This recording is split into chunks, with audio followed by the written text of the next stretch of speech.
Hello प्यारे students, एक बार फिर आपका स्वागत है आपके अपने चैनल चाणक्य कोचिंग क्लासेस में।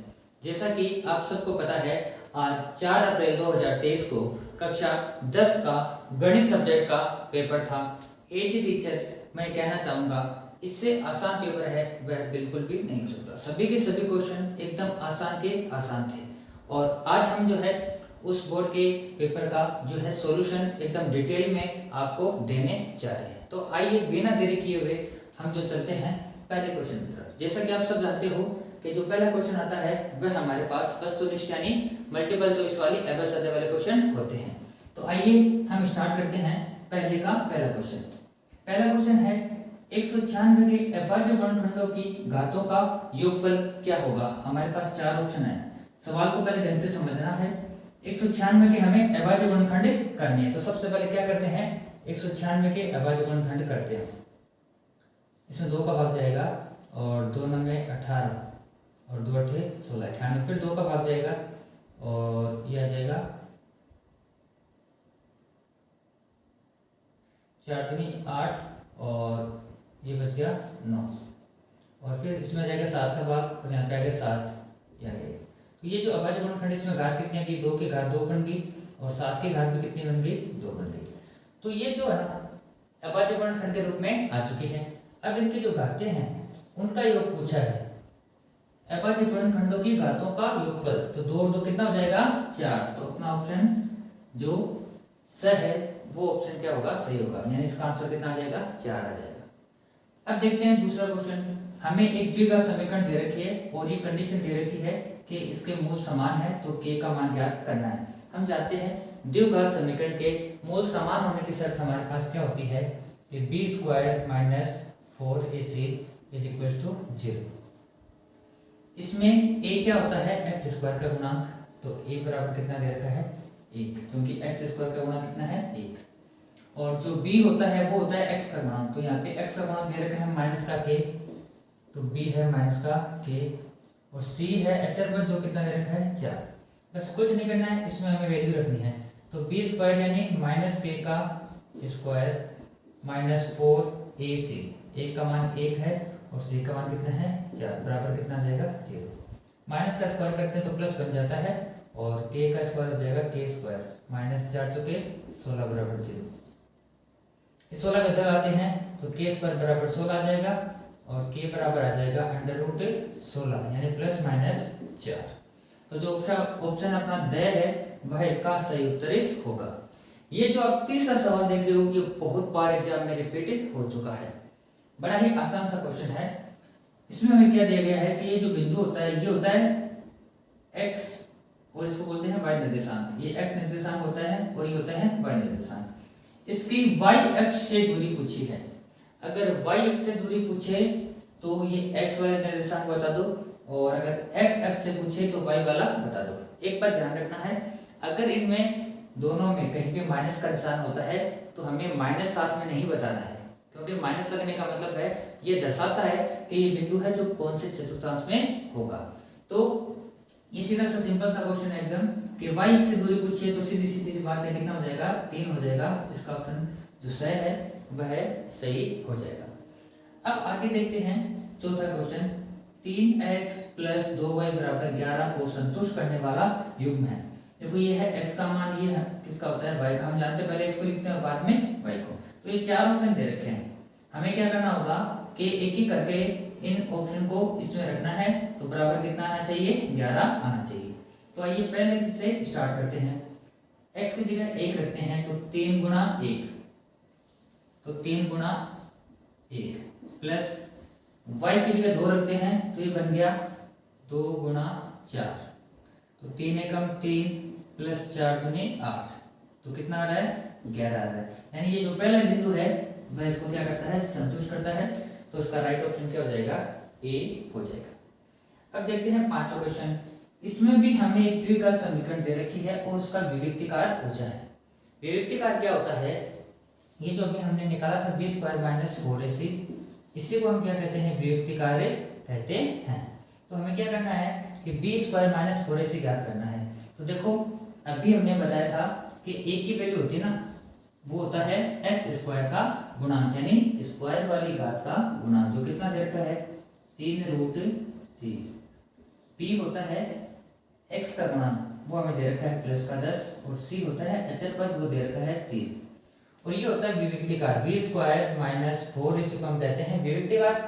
अब बस कुछ नहीं करना ये वैल्यू इसमें हमें रखनी है तो b² का मतलब क्या हो गया 10 का स्क्वायर -4 गुणा a का मान है 3√3 और c का मान है √3।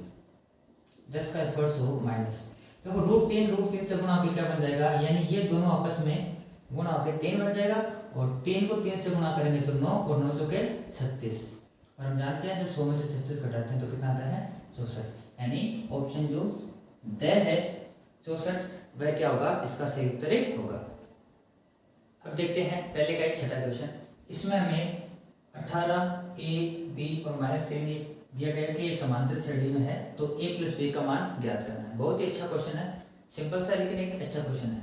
देखो ये सारे पद किस में दे रखे हैं समांतर श्रेणी में। इसका मतलब क्या हुआ कि अगर हम दूसरे पद में से पहला पद घटाएंगे तो हमें क्या मिलता है d यानी सार्वंतर मिलता है और दूसरे में से पहला घटाएंगे तो d मिलेगा और तीसरे में से दूसरा घटाएंगे तो भी d मिलेगा और चौथे में से तीसरा घटाएंगे तो भी हमें d की वैल्यू मिलेगी यानी इससे समांतर श्रेणी का सार्वंतर क्या होगा समान होगा। तो अगर हम क्या करते हैं कि d निकालने के लिए दूसरे पद में से पहला पद घटाते हैं तो हमारे पास d मिल जाएगा यानी a -18 करते हैं तो हमें क्या मिलेगा सार्वंतर मिलेगा। या फिर हम इसे भी तो कर सकते हैं कि इसमें से ये पद घटा देंगे तो -3 में से हम माइनस कर देंगे क्या b। ये दोनों हमारे पास क्या आ रहे हैं सार्वंतर आ रहे हैं। हम जानते हैं एक ही समांतर श्रेणी का जो सार्वंतर क्या होता है बराबर होता है यानी ये दोनों क्या हो जाएंगे बराबर हो जाएंगे। तो इन दोनों को बराबर करेंगे a -18 बराबर -3 और -b। इस b को इधर लाएंगे तो प्लस में हो जाएगा ये तो a + b। ये -3 है ये -18 इधर आके बन जाएगा +18 तो 18 - 3 यानी a + b बराबर आ जाएगा 15। सिंपल सा क्वेश्चन है तो इससे अपना जो ऑप्शन स है 15 वो क्या हो जाएगा सही हो जाएगा। अगला क्वेश्चन क्या है कि 3 sec 45 डिग्री cos 45 डिग्री ये गुणा में सभी संख्या और इसका हमें मान बताना है।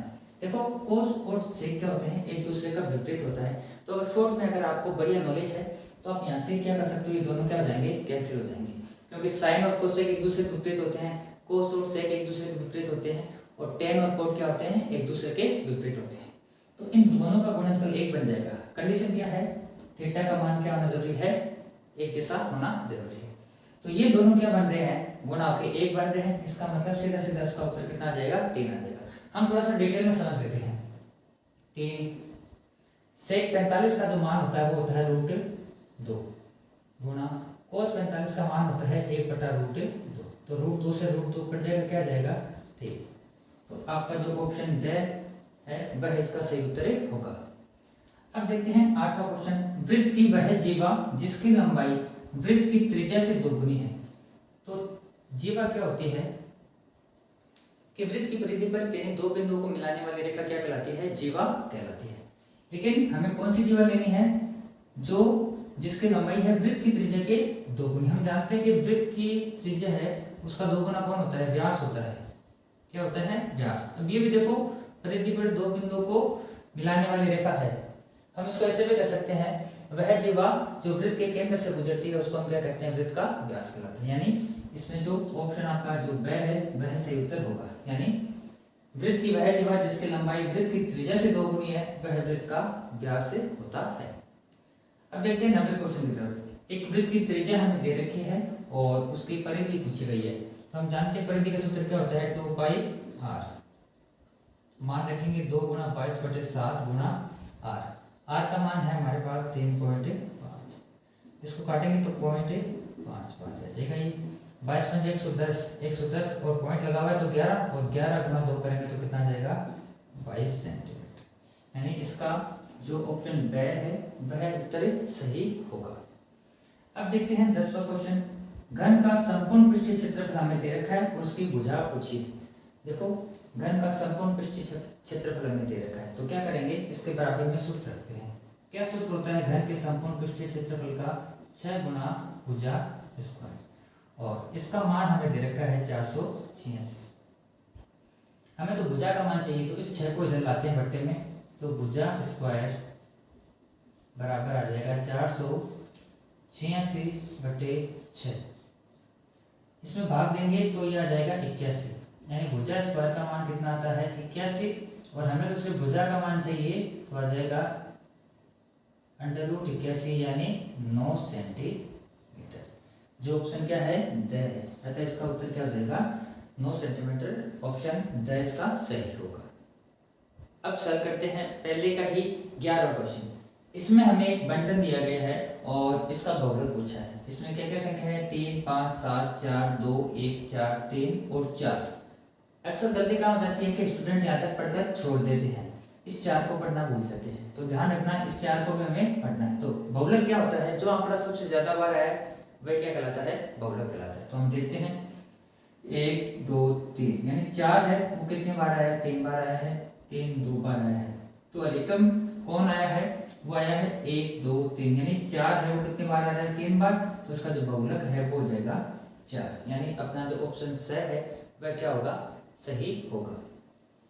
12वां सवाल, एक पासे को फेंकने पर 4 से बड़ा अंक आने की प्रायिकता। अब प्रायिकता में देखो, जब हम एक पासे को फेंकते हैं तो हमारे पास कौन से परिणाम मिल सकते हैं, 1, 2, 3, 4, 5, 6, क्योंकि पासे पर 6 नंबर तक अंकित होते हैं, तो हमारे जो अनुकूल परिणाम है वो कितने आ जाएगा, 6।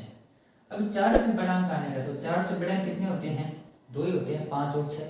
तो हमारे जो अनुकूल परिणाम है वो कितने आ गए, 2। और प्रायिकता का सूत्र क्या होता है, अनुकूल परिणाम बटे कुल परिणाम या संभव परिणाम। और इसको हम जब सॉल्व करेंगे तो कितना आ जाएगा, 1/3। और जो अपना ऑप्शन ब है वह क्या हो जाएगा, इसका सही उत्तर हो जाएगा। अब स्टार्ट करते हैं दूसरा क्वेश्चन। इस दूसरे क्वेश्चन में हमें 6 छोटे छोटे खालिस्तान वाले क्वेश्चन पूछे गए हैं और सभी 1-1 नंबर के हैं, यानी ये जो अपना दूसरा क्वेश्चन है वह 6 नंबर का है। तो आइए हम स्टार्ट करते हैं दूसरे का पहला क्वेश्चन। इसमें हमें 95 तथा 152 का महत्तम समापवर्तक यानी HCF पूछा गया है। HCF की फुल फॉर्म होती है हाईएस्ट कॉमन फैक्टर, यानी सबसे बड़ा उभयनिष्ठ गुणनखंड हमें इसमें पूछा गया है। तो हम इसको 2 विधियों से कर सकते हैं। पहली विधि जो अभाज्य गुणनखंड विधि से हम करते आ रहे हैं, तो उससे भी हम इसका मैसे ज्ञात कर सकते हैं। और जो दूसरी विधि है वह है अपने पास यूक्लिड विभाजन प्रमेय का इस्तेमाल करके हम हैं जो इसका मैसे ज्ञात कर सकते हैं। तो हम क्या करते हैं, यूक्लिड विभाजन प्रमेय का इस्तेमाल करके मैसे ज्ञात करेंगे। यूक्लिड विभाजन प्रमेय के अनुसार जो संख्या बड़ी है उसमें छोटी वाली का क्या दे देते हैं, भाग दे देते हैं। तो 95 का भाग जब 152 में देंगे तो 1 बार जाएगा, 2 में से 5 जाते नहीं, इधर से आ सकती है 12, 12 में से 5 गया 7, यहाँ पे बचा 4, ये 14 हो गया, 14 में से जो 9 गए तो 5 बच जाएगा। अब 57 का भाग हमें देना है 95 में, तो ये भी 1 बार जाएगा, 15 में से 7 गए तो ये बच गया 8, यहाँ पे बचा 8, 8 में से 5 गए तो बच गया 3। अब इस 38 का भाग देना हमें 57 में, तो 38 से कम 38 और ये बच जाएगा 19। अब 19 का भाग देना है हमें 38 में, तो हम जानते हैं 38 में 19 का भाग पूरा पूरा 2 बार जाता है। तो अब किसका भाग देने पर जो शेष फल क्या आ गया, 0 आ गया, वही अपना क्या होगा, HCF यानी मैसे होगा। तो 95 तथा 152 का जो मैसे है वह कितना हो जाएगा, 19 हो जाएगा। अब देखते हैं इसी का दूसरा क्वेश्चन। वृत्त पर स्थित एक बिंदु से स्पर्श रेखा खींची जा सकती है, यानी क्या पूछा इसने, एक वृत्त हमने लिया, इस पर स्थित कोई बिंदु लिया हमने, इस बिंदु पर स्पर्श रेखाएं कितनी खींची जा सकती है। तो इस बिंदु पर वृत्त पर स्थित कोई भी अगर एक बिंदु होता है तो उससे अधिकतम हम सिर्फ एक ही स्पर्श रेखा खींच सकते हैं। इससे 2-3 क्वेश्चन बनते हैं जो कंफ्यूजन करने वाले होते हैं।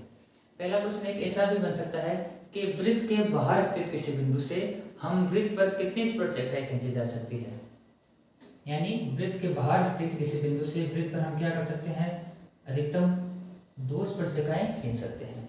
और वृत्त पर स्थित किसी बिंदु से वृत्त पर स्थित किसी बिंदु पर अधिकतम हम सिर्फ एक ही स्पर्श रेखा खींच सकते हैं। तो इसका उत्तर क्या हो जाएगा, अपना 1 हो जाएगा।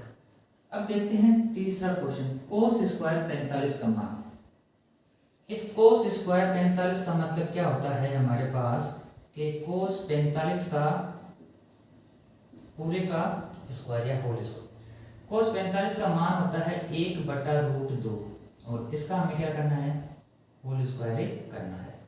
हम जानते हैं जब पूरे पे स्क्वायर लगा हुआ होता है तो अंश का भी स्क्वायर होता है और हर का भी स्क्वायर होता है। 1 का स्क्वायर 1 होता है और √2 का स्क्वायर क्या होता है, 2 होता है। तो कोस स्क्वायर 45 का मान हो जाएगा 1/2। वृत्त तथा उसकी स्पर्श रेखा के उपरिष्ट बिंदु, तो देखो ये क्या हो गया, ये वृत्त है और ये है इसकी स्पर्श रेखा। तो इसका जो उपरिष्ट बिंदु है उसको हम कहते हैं स्पर्श बिंदु। ये छोटे छोटे क्वेश्चन है, बड़े शानदार क्वेश्चन होते हैं। अगर आपने डीपली इसमें पढ़ रखा है तो इसमें आपको कोई भी जो है तकलीफ नहीं होने वाली है। अगला क्वेश्चन 5, 7, 9 x का समांतर माध्य हमें 9 दे रखा है तो x का मान कुछ है। हम जानते हैं समांतर माध्य और औसत क्या होती है, एक ही चीज होती है। तो औसत का फॉर्मूला हमारे पास होता है राशियों का योग बटे राशियों की संख्या। तो राशियां देखो इनका योग करते हैं तो 5 + 7 + 9 + x, ये आ गया राशियों का योग, यानी सभी का योग कर देंगे। अब ये राशियां कितनी है, 1 2 3 4, तो राशियों का योग बटे राशियों की संख्या। ये क्या होता है, अपने पास माध्य होता है जो कितना दे रखा है, हमें 9 दे रखा है। अब ये 4 इधर आ जाएगा, इससे गुणा हो जाएगा, ठीक है, और इन सबको जोड़ के लिख देंगे। तो 9 7 16, 16 और 5 कितने आ गए, 21, 21 प्लस में x। अभी 4 इधर 9 किससे गुणा हो जाएगा तो कितना बन जाएगा, 36। हमें तो x की वैल्यू चाहिए तो 36, ये प्लस का 21 इधर आएगा तो माइनस में बन जाएगा, यानी x बराबर आ गया हमारे पास 15। तो यहाँ पे x की वैल्यू कितनी आ जाएगी, 15 आ जाएगी। सिंपल सा क्वेश्चन है और ये ऐसा क्वेश्चन बहुत बार एग्जाम में पूछा गया है। अब देखते हैं छठा क्वेश्चन, 2 पासों को एक साथ फेंकने पर। अब 2 पासों को एक साथ फेंक दो या एक पासे को 2 बार फेंक दो, दोनों एक ही बातें होती हैं। हम जानते हैं जब 2 पासों को एक साथ फेंकते हैं तो हमारे पास जो समरूप परिणाम है ना वो कितने मिलते हैं, हमें 36 मिलते हैं। तो अब जो 2 पासों को हम फेंकते हैं एक साथ तो हमें क्या होते हैं कि 2-2 करके परिणाम मिलता है, जो परिणाम आता है वो एक जोड़े में आता है, 1 1 1 2 इस प्रकार मिलता है। इस प्रकार टोटल यानी कुल परिणाम हमारे पास है, समरूप परिणाम कितने आते हैं, 36 आते हैं। अब उनमें अंकों का योग 7 होने की प्रायिकता क्या होती है वो हमें ज्ञात करना है। तो सबसे पहले क्या करते हैं, हम इसके लिए अंकों का योग 7 आने के लिए अनुकूल परिणाम ढूंढते हैं। तो क्या हो सकता है, देखो 1 और 6, इनका योग क्या हो गया 7, 2 और 5, 3 और 4, 4 और 3 और 5 और 2 और 6 और 1, यानी ये इतनी कंडीशन है जिनमें अंकों का योग क्या आ रहा है, 7 आ रहा है।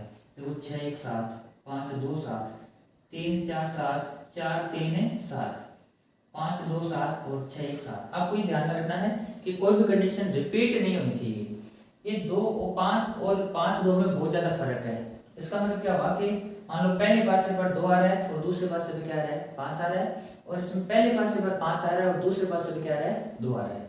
तो इसके लिए जो हमारे पास अनुकूल परिणाम देखो कितने आ चुके हैं, 6 आ चुके हैं। तो अनुकूल परिणाम आ गए 6। प्रायिकता का सूत्र होता है अनुकूल परिणाम बटे कुल परिणाम। तो 6/36 को हम लिख सकते हैं 1/6, यानी 2 पासों को एक साथ फेंकने पर अंकों का योग 7 आने की प्रायिकता हो जाएगी 1/6। बड़े ही सिंपल से क्वेश्चन है, 6 के 6 नंबर आप इसमें आसानी से प्राप्त कर सकते हो। अब सॉल्व करते हैं तीसरा प्रश्न। इस तीसरे प्रश्न में जो एक नंबर के हमें 12 प्रश्न पूछे गए हैं, यानी ये जो तीसरा प्रश्न है कुल मिला के आपका 12 नंबर का है। तो आइए तीसरे के पहले क्वेश्चन की तरफ चलते हैं। के किस मान के लिए 3x - 2y = 0 तथा kx + 5y = 0 के अनंत हल होंगे। यानी ये दो हमें रैखिक समीकरण दे रखी है और पूछा गया है कि इसमें के किस मान के लिए जो दोनों समीकरणों के अनेक हल यानी अनंत हल होंगे। तो हम जानते हैं कि अपने पास जब भी दो चरों वाली कोई दो रैखिक समीकरण दी गई है तो उनके अनंत हल होने की कंडीशन क्या होती है कि a1/a2 = B1/B2 बराबर C1/C2। जहाँ पे A1 होता है पहले समीकरण का x का गुणांक, B1 होता है पहले समीकरण का y का गुणांक और C1 होता है अचर पद।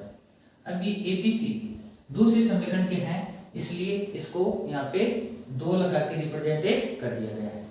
तो देखो इससे A1 का मान कितना है 3, B1 का मान है माइनस का 2 और C1 है अपना 0।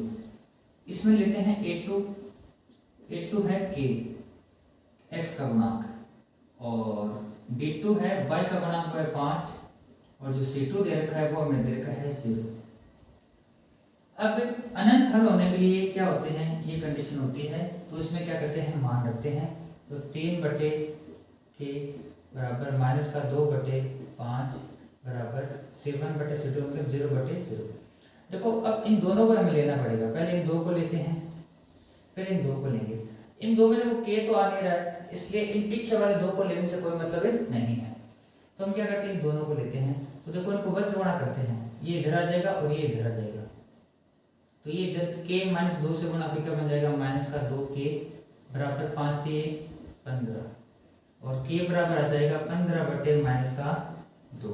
तो आप इसमें माइनस का 7.5 भी लिख सकते हो और माइनस का 15/2 भी लिख सकते हैं और माइनस का 7.5 भी लिख सकते हैं। दोनों इसको आंसर क्या हो जाएंगे, सही हो जाएंगे। अब दूसरा सवाल इसी का ax² + bx + c बराबर 0। ये हमें एक द्विघात समीकरण दे रखी है और इसका मूल ज्ञात करने का श्रीधराचार्य विधि का सूत्र हमें लिखना है। तो क्या होता है x बराबर -b plus minus under root में b² - 4ac/2a। ये होता है हमारे पास किसी भी द्विघात समीकरण के मूल ज्ञात करने का श्रीधराचार्य विधि का सूत्र। अब देखते हैं इसी का तीसरा प्रश्न। किसी AP यानी समांतर श्रेणी का प्रथम पद A है तथा सार्वंतर D है, तो उसका पांचवा पद क्या होगा। हम जानते हैं पांचवें पद को A5 से लिखते हैं और पांचवें पद को हम क्या लिख सकते हैं A + 4D। ये इसका आंसर हो जाएगा। छोटे छोटे क्वेश्चन है, एकदम से आसान से क्वेश्चन है। अब पढ़ते हैं तीसरे का चौथा क्वेश्चन। इस चौथे क्वेश्चन में हमें क्या पूछा गया है कि समरूप आकृतियों को परिभाषित कीजिए। तो सीधी सी सिंपल सी डेफिनेशन है, ऐसी आकृतियां जिनका रूप एक जैसा होता है, जो देखने में एक जैसी होती है, वह समरूप आकृतियां कहलाती है। अब पांचवा क्वेश्चन, इसमें हमें 2 tan 30 डिग्री बट्टे में 1 - tan स्क्वायर 30 डिग्री का मान ज्ञात करना है। हम क्या करते हैं इसमें tan 30 की वैल्यू करते हैं, तो 2 गुना tan 30 का मान होता है 1/√3 बटे में 1 - tan 30 का स्क्वायर, तो tan 30 का मान होता है 1/√3 और इसका हमें क्या करना है स्क्वायर करना है। ये 2 1 से गुना हो जाएगा तो ये बन जाएगा 2/√3 बटे में 1 - 1/√3 का स्क्वायर क्या हो जाएगा 1/3 बराबर 2/√, ऐसा कैसा चलने दो 2/√3। अब इधर बट्टे में क्या आता है लघुत्तम इसका 3 आता है और 3 को 1 से गुणा किया तो सीधा 3 3 - 1 क्या जाएगा 2/√3 और बट्टे में 3 में से 1 गया तो 2/3। अब देखो इस भिन्न संख्या के नीचे ये भिन्न संख्या है, तो क्या होगा ये जो नीचे वाली भिन्न संख्या है ये ऊपर वाली भिन्न संख्या क्या हो जाएगा गुणा में चली जाएगी और उल्टी हो जाएगी, उल्टी यानी विपरीत हो जाएगी, इनवर्स हो जाएगी। तो 3 चला जाएगा ऊपर और 2 आ जाएगा नीचे। इस भिन्न संख्या के बट्टे में ये भिन्न संख्या थी, ये जो 2/3 है ये गुणा में चला जाएगा किसके 2√3 के और 2/3 की जगह 3/2 हो जाएगा, 2 से 2 कट गया 3/√3 बचा। इस 3 को हम लिख सकते हैं √3 गुणा √3 बट्टे में क्या है √3, तो इससे कट जाएगा यानी इसका मान आ जाएगा √3। तो 2 tan 30 degree 1 - tan square 30 degree का मान है हमारे पास कितना आता है √3 आता है। अब छठे क्वेश्चन की तरफ चलते हैं। इसमें हमें दिया गया है कि √1 - cos स्क्वायर थीटा का मान कितना होगा यदि थीटा कितना है 60 डिग्री। तो पहले क्या करते हैं इसको सॉल्व करते हैं क्रम से।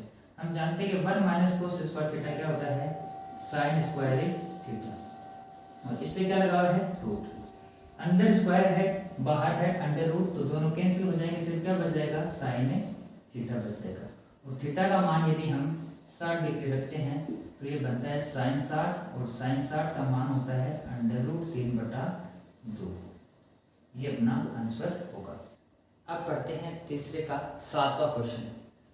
क्वेश्चन हमें दिया गया है कि 10 मीटर ऊंची मीनार के शिखर से पृथ्वी पर एक बिंदु का अवनमन कोण 30 डिग्री है, तो बिंदु की मीनार के आधार से दूरी ज्ञात करनी है। यानी एक हमारे पास 10 मीटर ऊंची कोई मीनार है ए बी, जिसकी ऊंचाई है 10 मीटर।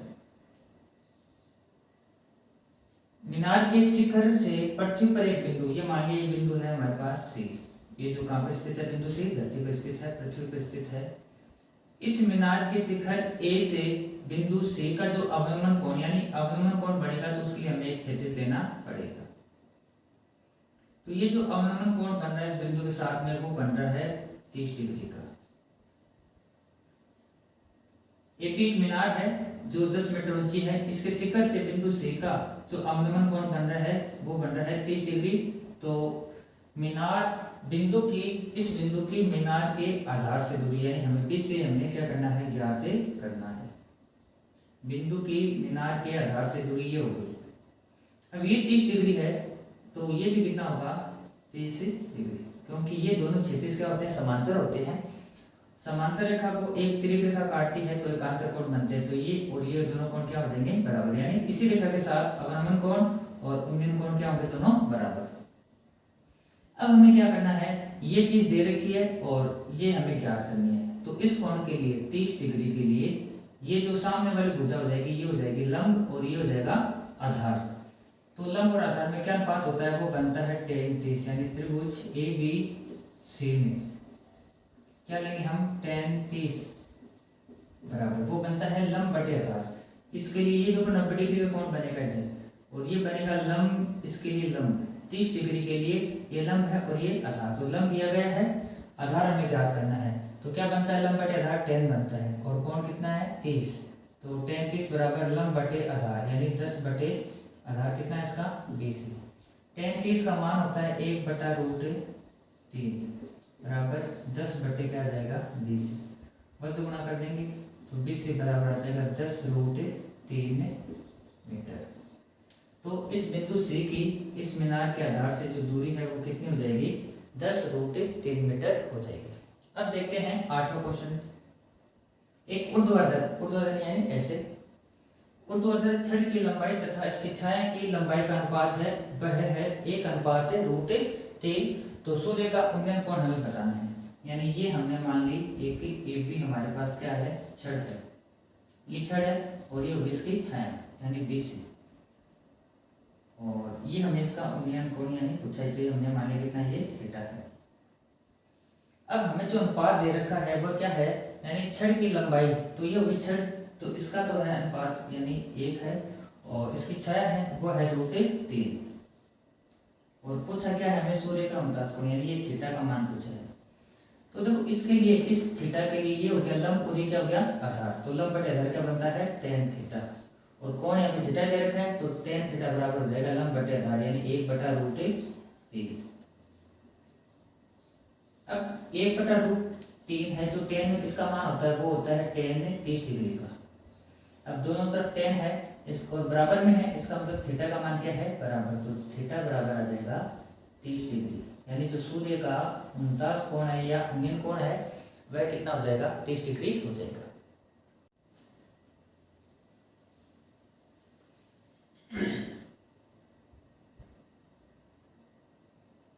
अब हम पढ़ते हैं तीसरे का 9वां क्वेश्चन। इसमें हमें एक 3 सेंटीमीटर त्रिज्या का वृत्त खींचना है और इसके केंद्र O से 5 सेंटीमीटर दूर स्थित एक बिंदु P से वृत्त की 2 स्पर्शरेखाएं खींचनी है और उनका माप लिखना है। तो सबसे पहले क्या करना होगा कि हमें एक 3 सेंटीमीटर त्रिज्या का वृत्त खींचना है और इसका केंद्र हो गया O। अब इसके केंद्र O से 5 सेंटीमीटर दूर स्थित बिंदु हमें लेना है P, और इस P से इस पर 2 स्पर्शरेखा हमें क्या करनी है, रचना करनी है। तो सबसे पहले आपको क्या करना होगा कि ये जो OP है इसका समद्विभाजन हमें करना होगा। कैसे करना होगा कि इधर O से इस OP का समद्विभाजन करने के लिए, यानी OP एक रेखाखंड है तो हमने छोटे क्लास में सीख रखा है किसी भी रेखाखंड का समद्विभाजन कैसे किया जाता है कि इसके एक बिंदु O पर हम प्रकार को रख के, जब हम प्रकार में पेंसिल डाल के उसको सेट करके दोनों का लेवल बराबर करके, और इसमें जब बिंदु प्रकार के नौ को बिंदु O पर रखते हैं तो OP के आधे से ज्यादा हमें खोलना है प्रकार को, आधे से ज्यादा खोलकर एक चाप काटेंगे ऊपर की तरफ और इसी बिंदु से एक चाप काटेंगे नीचे की तरफ। अब बिना प्रकार को हिलाए, यानी प्रकार को ना कम और ना ज्यादा करते हुए प्रकार के नोक को हमें रखना है बिंदु P पर और वो चाप हमें ऐसे काटना है। फिर इन दोनों को मिला देना है और ये मान लो इस पर यहाँ बिंदु M पर काटती है।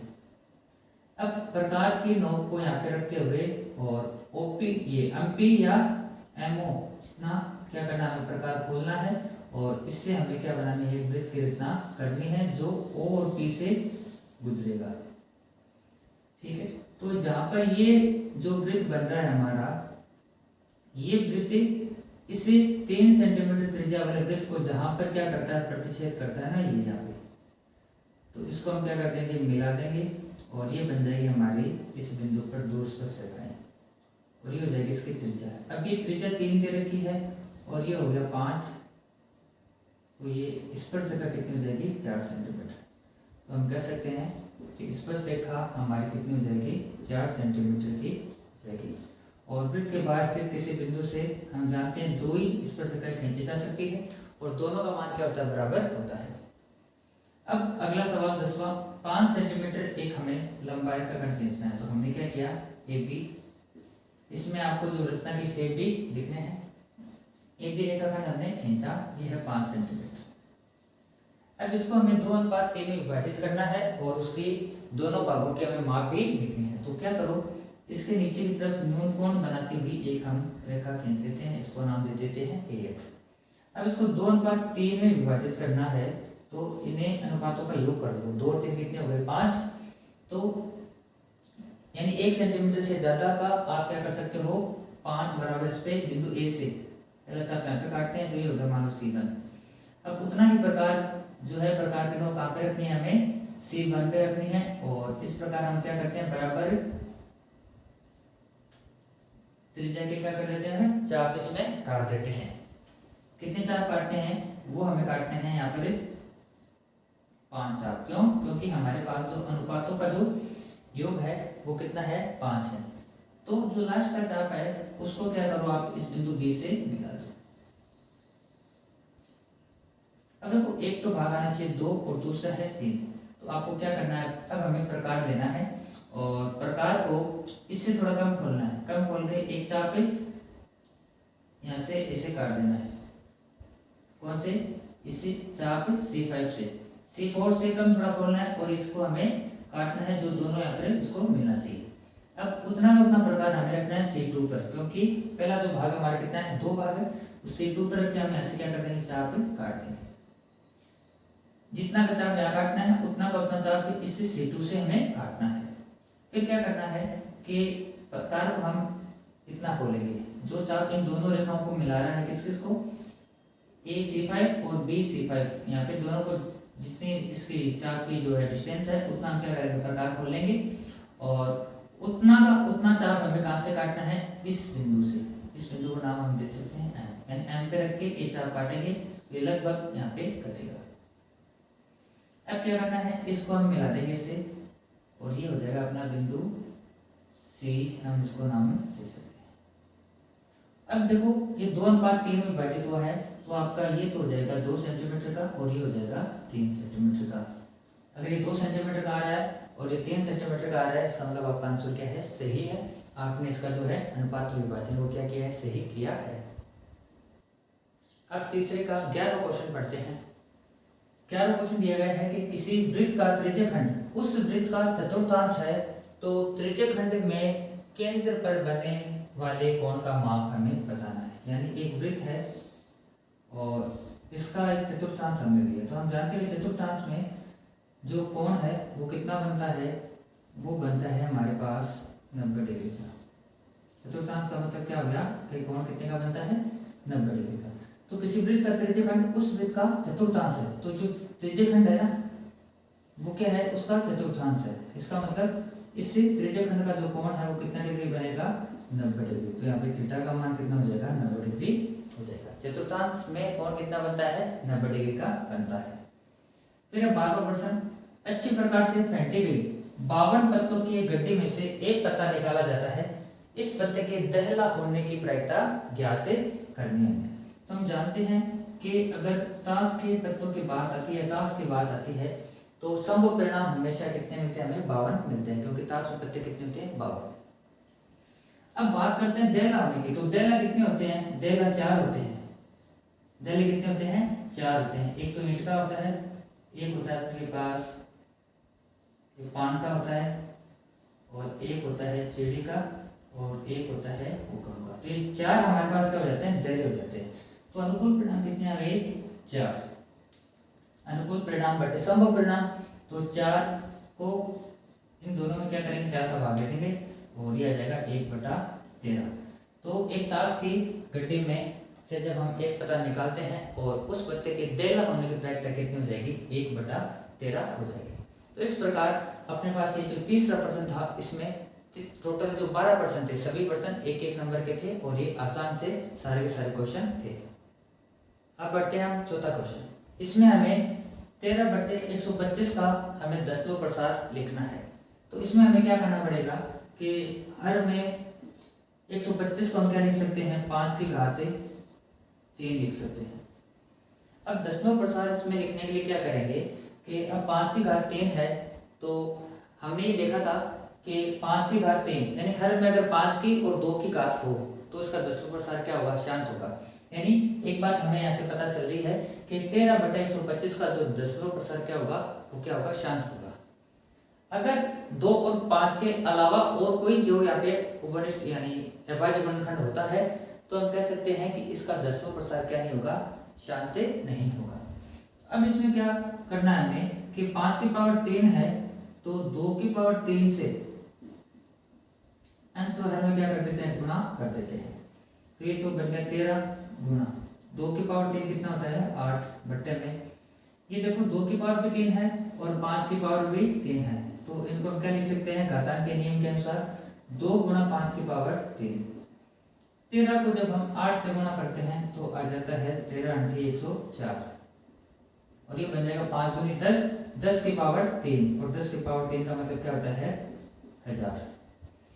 अब 104 लिखना है और 1 2 3 अंकों के बाद में हमें क्या लगाना है, दशमलव लगाना है। तो उसका जो दशमलव प्रसार क्या जाएगा, 0.104। अब देखते हैं 5वां क्वेश्चन। x² - x - 6 के हमें शून्यांक लिखने हैं, यानी इसके मूल कह दो या शून्यांक हमें ज्ञात करने हैं। तो क्या करना पड़ेगा, पहले इसके बराबर में 0 रख देते हैं। x² का गुणा कितना है, 1। अचर पद कितना है, -6। दोनों को गुणा करते हैं तो कितना आता है, -6। क्या करना होता है, इसको कहते हैं गुणनखंड विधि। x² का गुणांक 1 है, अचर पद है -6 और इसको गुणा किया तो कितना आया, 6। अब 6 के हमें ऐसे टुकड़े करने हैं कि देखो यहाँ पे आ रहा है -1 आ रहा है, क्योंकि बीच वाला जो x है उसका गुणा कितना है, 1। तो 1 कब आता है, जब भी लगातार संख्याएं होती है, यानी इसके जो गुणनखंड होंगे ना वो क्या होंगे, क्रमशः होंगे, लगातार होंगे, तभी उनका अंतर क्या आता है, 1 आता है। तो इसके गुणनखंड क्या हो जाएंगे, 3 और 2। अब यहाँ पे माइनस आने का मतलब है कि दोनों गुणनखंड में से एक माइनस का होगा और एक प्लस का होगा, और ये माइनस हमें बताता है कि बड़ा वाला किसका होगा, माइनस का। तो ये माइनस का और एक किसका हो जाएगा, प्लस का। तो 3 को 2 से गुणा करेंगे तो -6 आ रहा है और 3 में से 2 गए तो क्या बचेगा, -1 बचेगा। तो इसके टुकड़े हो जाएंगे x² - का 3x प्लस का 2x माइनस का 6 = 0। इन दोनों में से कॉमन क्या रहा है, x, तो क्या रह जाएगा x - 3। इन दोनों में से देखो यहाँ पे प्लस का है तो प्लस कॉमन ले लेंगे। इन दोनों में से क्या कॉमन आ रहा है, 2 कॉमन आ रहा है, तो ये आ जाएगा x - 3 = 0।